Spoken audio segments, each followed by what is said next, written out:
Greetings shippers, welcome back, and it's time to get a little nostalgic. Maybe. At the time of this recording, the new trailer for Avengers Endgame was recently released, and it has for many caused them to think back on earlier times in the MCU. So with that said, let's take a trip back to the early days of the MCU to look at a fandom happening, a fanon happening as it were. If you like hearing about some of these older fandom trends, hit that like button. Before we get started, if you haven't already, please do follow on social media to stay up to date, know when we're streaming, and just come on over and chit chat about fandom. It's a good time, I swear. Also, if you love chatting about Marvel fandom, well, we have a playlist. People always ask me for certain ships or vids, and chances are we may have already done them. In this list, we've got stuff like Stony, Stucky, Frost Iron, Iron Widow, Iron Dad, Science Bros 2.0, Lost Loki ships, and so much more. So if those things sound like things you want to watch, well then of course you can click the card or the link will be down below. Now, let's get domestic. In 2012, the Avengers brought the various strands of the then burgeoning MCU together, creating the shared universe fans had been anticipating, and which had been building since Iron Man 2008, and people began to realize would be a large event after Iron Man 2 in 2010. Thor and Captain America would follow, culminating with the main event, which brought the MCU fandom together in a big way, creating a huge fandom boom and a plethora of different ideas and spaces, as 2012 was quite the year for fandom activity across the board. Of all that came from the Avengers, one prominent headcanon, soon a fanon, was that of the Domestic Avengers. The idea spread largely through Tumblr, and the at the time rapidly declining LiveJournal, which hosted numerous kink memes for the phenomenon, for not all prompts on kink memes need be sexual,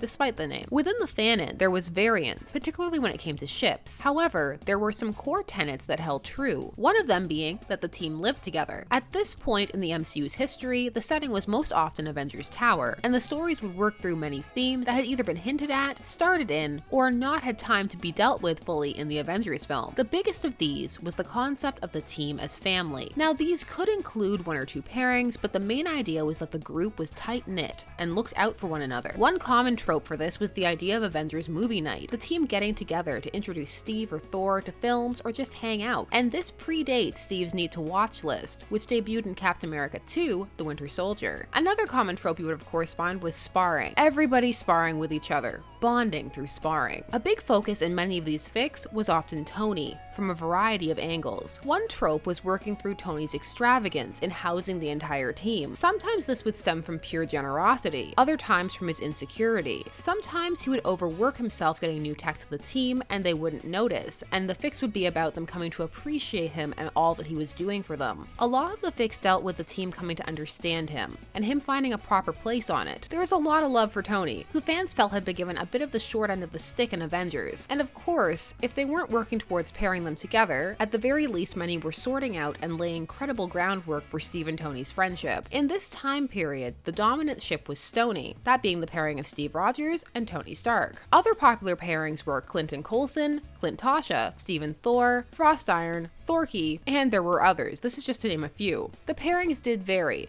but Stony did dominate, as did Clint Tasha and Clint Coulson. This was a particular heyday for Clint Tasha, which would suffer quite a bit with the secret family reveal and the Bruce-Natasha pairing in Age of Ultron. Taking group naps was another idea that found its way into more than one fic and piece of art, as did helping Steve adapt to the modern world. A sub-fandom that could find its way into the Domestic Avengers verse, but was also a separate thing, was the Super Family, the idea that Steve and Tony were the parents of Peter Parker. We have done a full video on that, so if you missed it, check it out. You can click the card or the link will be down below. There was a wide array of fics, and fans gravitated towards that variety that could be fluffy and fun, angsty and cathartic, some kind of combination, pairings of pretty much any kind. There were also a lot of GIFs with improvised texts, bringing in multiple films, not just the MCU ones, telling cute domestic stories, all visually. But why did this fandom balloon? And what happened to it? Some like to attribute this to the now famous shawarma scene, added in post the film's release as extra material, and it was edited in to later theater releases. The sequence shows the team sullenly eating together in silence after the incident, aka the Chitauri battle in New York. Despite how low energy the scene was, fans loved it, and the concept, and finally just getting to see the team sit around, not sniping at each other or anything, just being. However, this was not the only part of what drew people to it. For many, it extended to the film itself.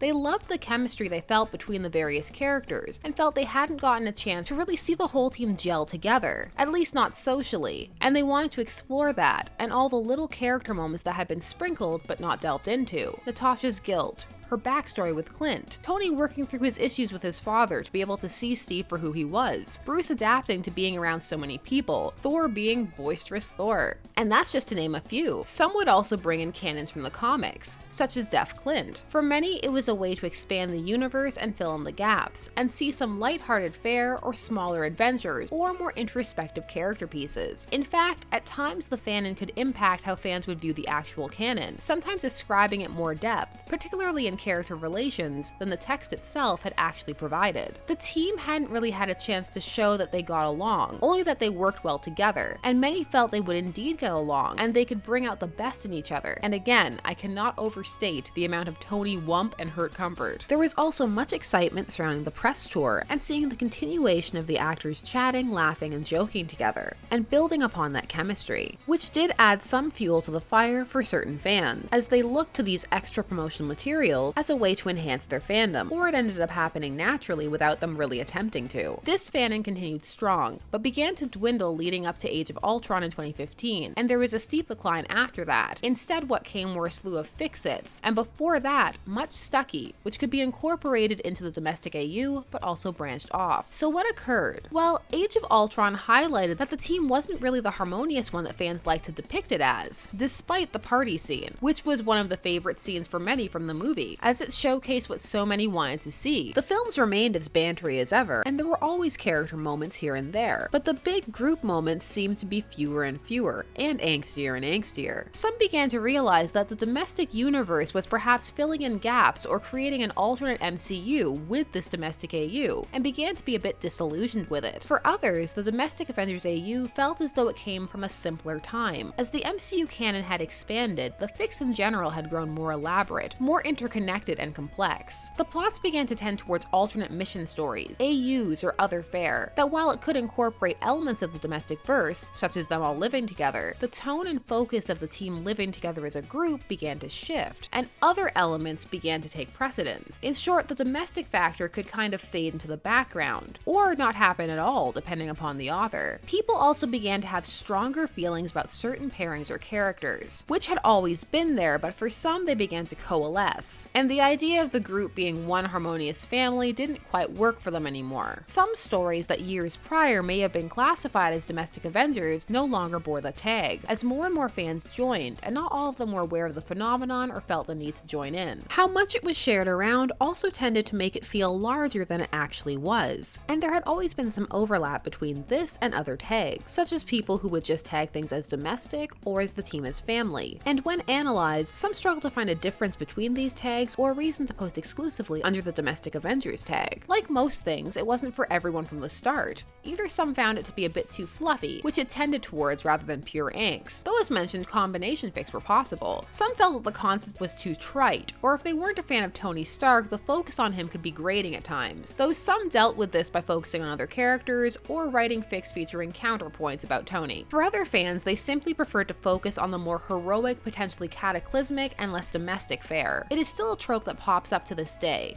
but far less frequently. For those who were there during its heyday, most remember it fondly, as a realm of creativity, varied stories, and interesting takes on characters and pairings. There was even more going on than the brief things mentioned in this vid. So many prompts, so many fills, and just the general enthusiasm behind the MCU fandom to begin with was exciting. It was an intense but fun time to be in fandom, although of course experiences could vary. And for some, this was their first experience with such a diverse, booming fandom. Its peak may have passed, but it is remembered fondly by most. And for those looking to get into it, there are many fics to read, much art to see, and several of the blogs still exist to be perused. Endgame definitely made me nostalgic for the Domestic Avengers AU when I saw it. How about you? Was this a fan that you partook in? If so, what was your favorite trope? There was a prompt that would get filled quite a bit, and often in the domestic headcanon AU, that was Tony getting shrunk. I was particular to that one myself. How do you feel about the MCU currently? Are you still excited? Are you burnt out? If you're watching this years later, How are you doing? Are you over it? Share all your thoughts down below, and you know the drill. Answer as many questions as you can, and number it if possible, because I love a good essay comment. Thanks so much for taking some time out of your day to spend it discussing shipping with me. I always appreciate it. There will of course be more videos coming soon, so if you haven't already, then please do subscribe and hit that bell notification so that you never miss a vid. I will see you again when I can, and until then, let's get to the outro.